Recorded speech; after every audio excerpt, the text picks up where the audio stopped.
Salut à tous, Eric pour Undervapes. Aujourd'hui, c'est un dripper qui va retenir notre attention une fois de plus. La dernière fois, c'était le turbo. Ici, on va parler du Royal Hunter de chez Council of Vapor, un dripper relativement attendu. On a vu pas mal de choses déjà dessus. Ça y est, il est dispo dans vos shops, notamment celui-ci qui vient de la boutique Vapostore à Fleury-les-Aubrais. Coucou à toute l'équipe, Julien, Marie, Vanessa et Philippe. Donc ce dripper en 22 mm, assez hype. Ici, vous voyez monter sur une IPv3 parce qu'il est noir et doré, donc ça lui donne un petit côté voilà, assez cohérent. Il existe aussi en stainless steel et il y a aussi une couleur blanche qui est un petit peu plus rare. Donc en stainless steel, évidemment, il s'adaptera notamment sur tous vos modes en 22 mm, mais récemment, quand il Vapor a sorti aussi un mode mecha qui s'appelle le Kinred 2, il y avait le Kinred déjà avant, évidemment ça va complètement flusher dessus. Donc ici on a un drip type assez conséquent, voilà, ça rappelle sur certains aspects le Doge de chez Congrevap. Bon, ici on est sur quelque chose qui est quand même un petit peu plus joli esthétiquement, mais la sortie drip type ici, on peut appeler drip type, puisque le haut va pas s'enlever, assez conséquent, donc il va pouvoir faire évidemment, vous l'aurez compris, du gros nuage. On est sur un dripper qui va pouvoir s'adapter à deux façons, notamment le power vaping ou le cloud chasing, mais aussi on pourra vaper en single coil, et vous le verrez dans la boîte en gros plan. On pourra enlever ce drip type sans enlever le top cap et mettre un réducteur pour mettre un drip type 510. Ça vous permettra de dripper un petit peu plus tranquillement, notamment avec du single coil possible, praticable sur le Royal Hunter. Voilà, tout a été prévu, donc ou gros nuage ou alors plus un drip restitution saveur. Voilà, donc écoutez, je vous propose qu'on passe en gros plan tout de suite pour voir comment il fonctionne. Alors voici comment vous sera livré votre Royal Hunter de chez Council of Vapor. Une petite boîte plexi avec un scratch d'un côté, un scratch de l'autre. Quelques références à la marque, notamment leur site web, de councilofvapor.com. Vous avez aussi le lien pour Facebook, enfin bon, rien de bien spectaculaire. Le logo Council of Vapor, que moi personnellement j'aime bien depuis un moment, notamment avec le Harris et d'autres matériels qu'ils ont fait. J'aime assez le matériel fait par Council of Vapor, donc ça prêche un petit peu en terrain conquis. Donc on va ouvrir notre box qui va rester verrouillé par son scratch derrière, et à l'intérieur on va découvrir une deuxième boîte en carton, voilà, qui aura du sens uniquement dans son emballage plexi, parce que quand on va lâcher, vous voyez qu'elle part un petit peu dans tous les sens, mais enfin bon, c'est le principe de cet emballage. Donc voici notre dripper, on va le sortir de sa petite boîte, on va sortir tout ce qu'il y a à l'intérieur, notre dripper ici. Alors ici, notre petit réducteur, alors il n'est pas très commode à sortir, il faudra peut-être s'aider d'un petit tournevis ou quelque chose dans le genre. Voilà, il est sorti. Donc un réducteur tout simplement qui nous permettra d'enlever notre drip tip, puisqu'ici, vous voyez qu'il n'est pas affilié au top cap, donc le top cap se retrouvera seul, il n'y a pas de souci, et on mettra ce réducteur ici pour pouvoir mettre un drip type 510 qui permettra de vaper notamment en single coil, puisque c'est prévu, single ou double coil comme vous voulez, avec un petit drip tip, mais enfin là pour le coup on va plus être dans une recherche de saveur si on est moins ouvert, donc du single coil fera très bien l'affaire. On continue notre déballage ici, hop, notre spare habituel, le tournevis que l'on connaît bien maintenant, et si vous les gardez à chaque fois, vous avez une belle collection de tournevis, forcément. On a des vis de remplacement de nos plots positifs et négatifs, du spare de joint noir, donc ça c'est plutôt pas mal, généralement les joints noirs tiennent bien le coup, donc voilà, et en plus il y aura du rechange. On continue un petit peu, hop.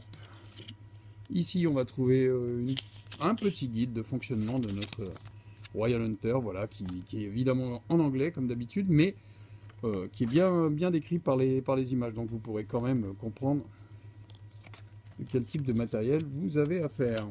Et un petit qui ressemblait à un sticker, mais en fait c'est pas un sticker, c'est tout simplement un QR code à flasher qui attestera du fait que vous êtes bien en possession d'un original. Voilà, donc le Kinred, vous voyez, ils font quelques rappels à quelques matériels qu'ils fabriquent déjà. Bon, Council of Vapor, voilà, notre boîte est complètement vide, donc on va pouvoir passer à notre dripper et voir un petit peu comment il se compose. Notre dripper donc habituel, encore en 22 mm, légèrement réduit ici, alors par sa petite bague en doré. Donc si vous avez des modes ou des box qui vont rappeler, qui vont avoir des petits rappels dorés, laiton notamment, ça peut donner quelque chose d'assez joli. Donc on va ouvrir notre atomiseur. Ici, bah, vous voyez les ailettes qui nous permettent de faire du double coil ou du single coil. Ça, c'est toujours bien pensé de pouvoir offrir les deux possibilités. Le double coil, évidemment, ça va être très puissant. Si vous êtes dans une soirée power vaping, bah, évidemment, il faudra activer vos double coils. Mais si vous voulez un petit peu plus de saveur, eh bien, vous pourrez passer en single coil, bien que des gens tracent la saveur avec du double coil aussi. Donc, bah, écoutez, vous ferez bien comme vous voudrez. En tout cas, c'est prévu. Avec une connectique sur Plo 510 non réglable. Oui, oui, il y a bien une vis hein, qui laisse à penser que ça va être réglable, mais comme le Harris, non, ça n'est pas réglable, ça va juste servir à tenir notre plot positif à l'intérieur, nos plots positifs hein, qui vont être reliés en deux. Mais si vous dévissez un petit peu, ben, vous allez un petit peu rendre libre votre plot positif en dessus. Donc non, ce ne sera pas réglable. Alors les belles gravures Council of Vapor habituelles hein, sur leur matériel, on a un sacré placard de gravures plutôt bien réalisé. C'est le côté qui me plaît chez Council of Vapor. Au-delà de l'efficacité, bien souvent le côté hype est complètement privilégié. Bon, cela dit, moi je vous dis le Harris par exemple, pour parler de lui, il a été longtemps décrié, pourtant c'est un dripper que j'aime beaucoup. Donc on va voir si le Royal Hunter se place dans les drippers, les bons drippers, les drippers qu'il faut avoir grosso modo dans sa collection de drippers. À l'intérieur, on va séparer le corps de notre atomiseur. Alors, je vais prendre un mode. Donc voilà, monter ici sur l'IPV, ça va être plus simple pour enlever le corps de notre dripper. Voilà. Un corps 22 mm qui ressemble à un métal qui pourrait être un petit peu anodisé. Voilà. J'avoue que j'ai des doutes quant à le matériau. Alors sans doute peut-être un petit métal anodisé, hein, ou alors... oui. Moi, je pense, ça me fait penser un petit peu à l'intérieur des squates. Vous savez, la cloche du squat qui est métallique mais non conductrice, hein, de l'emmental, je crois, ça s'appelle comme matériau. Voilà, ça s'apparente largement à ça. Donc certainement, voilà, qu'il n'y a pas de souci avec la chaleur, puisqu'évidemment, les airflows sont là, donc les coils vont être tout à côté. Donc voilà, assez léger, qui fait un petit peu léger, mais qui a l'air costaud quand même. Donc écoutez, c'est plutôt pas mal. Notre poste de travail maintenant, donc vous le voyez, on va pouvoir faire des montages assez conséquents puisque deux négatifs de chaque côté taillés dans la masse et au centre deux positifs. Donc évidemment, le single coil, bah, ça va être facile. Le double coil va être facile aussi, mais on va pouvoir aussi pratiquer du quad coil. Il suffira juste de faire comme si on était avec un seul poste positif, donc un double coil d'un côté, un double coil de l'autre. Du Cantal, ici, je vais opter sans doute pour du Cantal en 0,65, quelque chose dans le genre. Hein. Les trous ont l'air assez importants. Voilà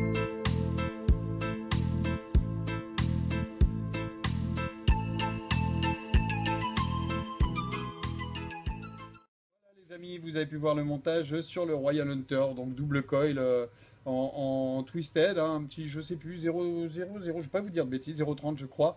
Sur 2,5 de diamètre, donc ça donne quelque chose de pas mal. J'ai pas voulu descendre trop bas non plus. La résistance, elle est affichée, stabilisée là à 0,35, 0,03.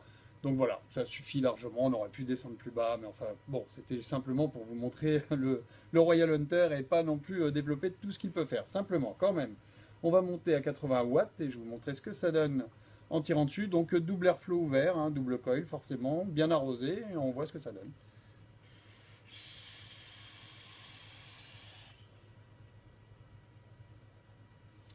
Bon, bah là, clairement, vous l'aurez compris, on est sur des sessions power vaping. Vous voyez que la vape est importante. Ici, je suis avec un main squeeze, donc un petit peu chargé en glycérine, mais pas tant que ça. Donc, on peut faire encore pire, hein, ou encore mieux, c'est comme vous voulez.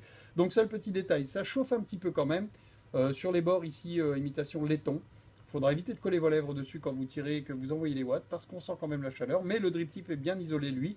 Donc, on le garde bien en bouche et aucun souci. Je vous retire une petite barre pour être sûr de mon coup.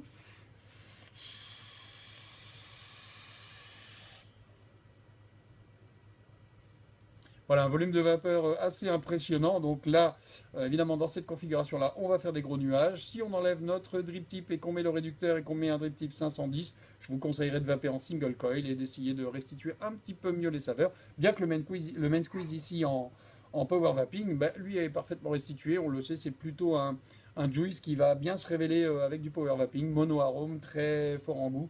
Donc voilà, on perd rien du tout là par rapport au main squeeze. Évidemment, essayez pas de recette en double coil et power vaping parce que ce ne sera pas l'idéal. Écoutez, j'espère que vous aussi vous aurez de bonnes sensations avec le Royal Hunter de chez Council of Vapor. D'ici là, je vous dis bonne vape et on en fait une petite dernière.